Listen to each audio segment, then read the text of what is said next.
Ta-da! Ooh!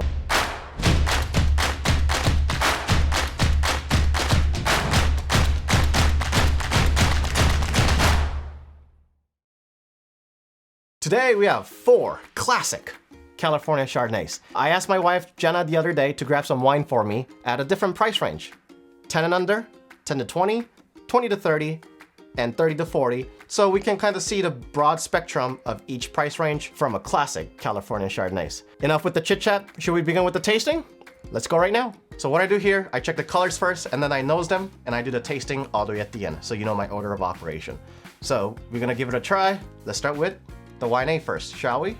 Wine A is clear, it's lemon, a little bit of tint of green, and then I see some cork or grape residue, but this could be this particular bottle or just mishandling.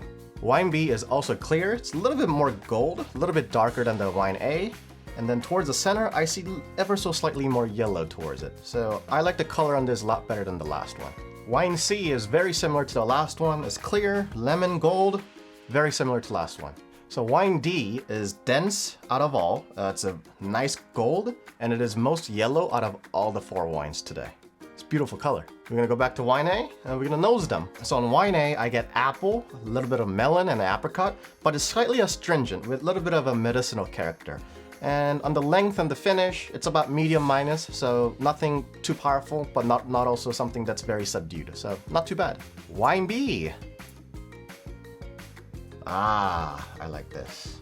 So Wine B, I get very strong scent of butter and hazelnut, which is sign of malolactic or even oxidation. And then the fruit is slightly hidden behind, but I get a little bit of lemon, melon, stony fruits, and a little bit of a wet gravel. It's actually quite pleasing, not too bad. Wow, I really have to dig in to get any nosing on this. Wine C is quite interesting because initially I get this gasoline petrol character, which is Riesling, but I know this is not Riesling. If I really dig in, I get a very slightly bit of melon, lemon, and it almost smells like energy drink, like Red Bull. It's weird. Last but not least, Wine D. Wine D is also a little weak, but I get a little bit of stony, like a wet gravel, like an earthy character.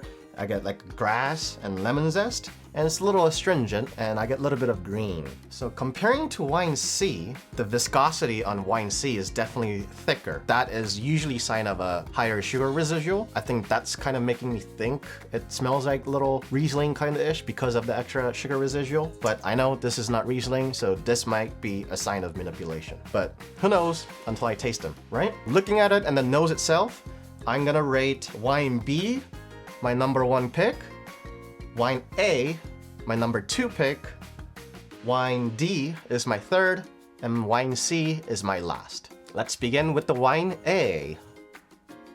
Wine A is a little short. I got a lot of alcohol right away.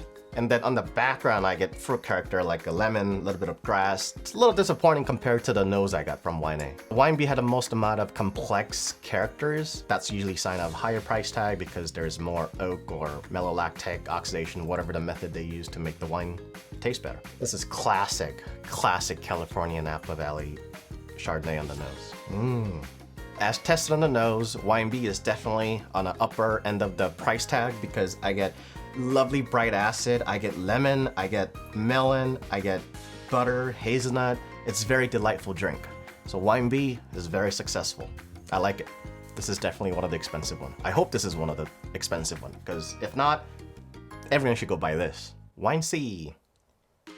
Not too bad. It's about medium acidity. It's a little buttery, lemon, grass, slight medicinal, and a little bit of hazelnut. So it's slightly complex compared to the nose I got earlier. So you only get tertiary characteristics from relatively complex wine, and complex wine usually followed by higher price tag.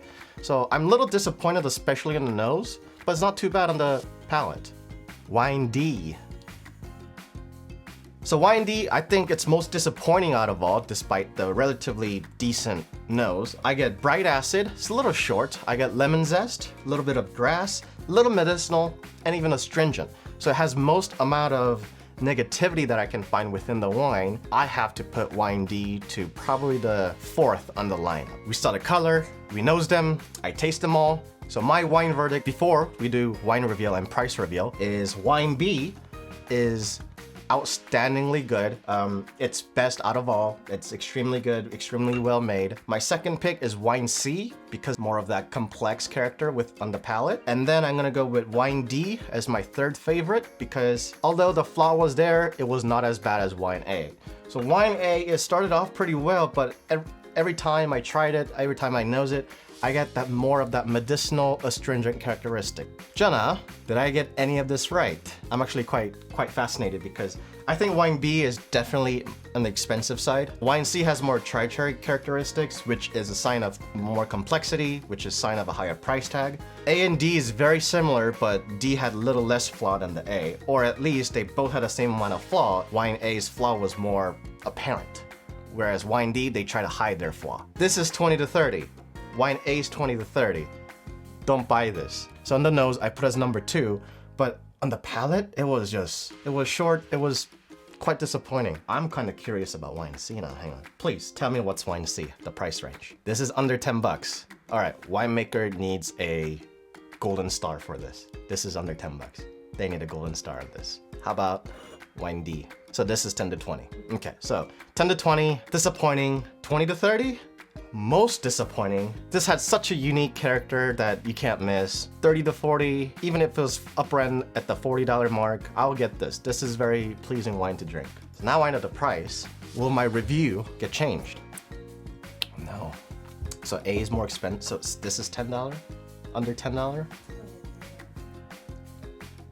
No. My review doesn't change. Even knowing the price, I still think Wine C is a better wine. Let's start with the $20 to $30 that I loved it on the nose, didn't like it much on the palate. Ta-da, ta-da!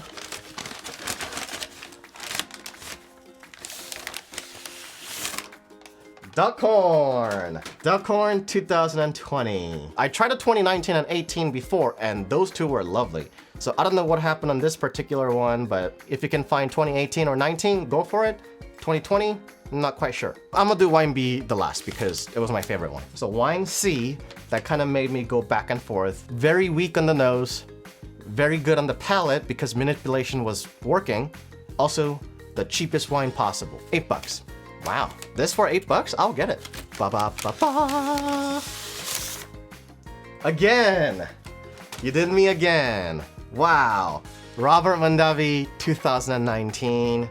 Private Selection Chardonnay. You guys are killing it. You guys are killing it. Surprisingly good. Surprisingly good.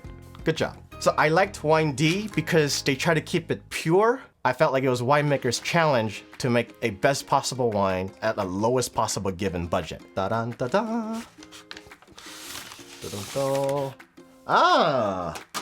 La Crema 2019 Monterey. They're definitely mass producer, and then we can kind of taste it. It was consistent both on the nose and the palate. Whatever you nosed it, it was in the palate. So very consistent, not the best, but also not the worst, not bad. So this is my favorite wine, Wine B.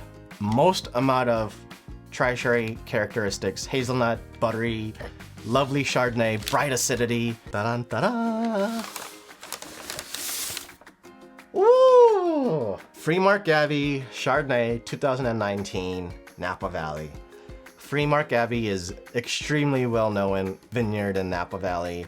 Their Cabernet Sauvignon is delightful, and their Chardonnay is also delightful. Great vineyards make great wines, but comes at a hefty price tag, so pretty darn good. I loved it. Blind tasting, Chardonnay edition of 2020 and 2019 vintage, more like 2019, and it was delightful. Go for 2019, not 2020. Freemark Abbey 2019, very, very good. Worth every single penny and dollar you spend. 30 what? $36. This is pretty darn good. I loved it. $8. Awesome. Great value. Go for it. I mean, this is kind of the lame duck, unfortunately, because they're just average wine. And me personally, I can't recommend average wine because they're average. There's better ones like this, has better value, or there's better wines like this, but little higher price tag.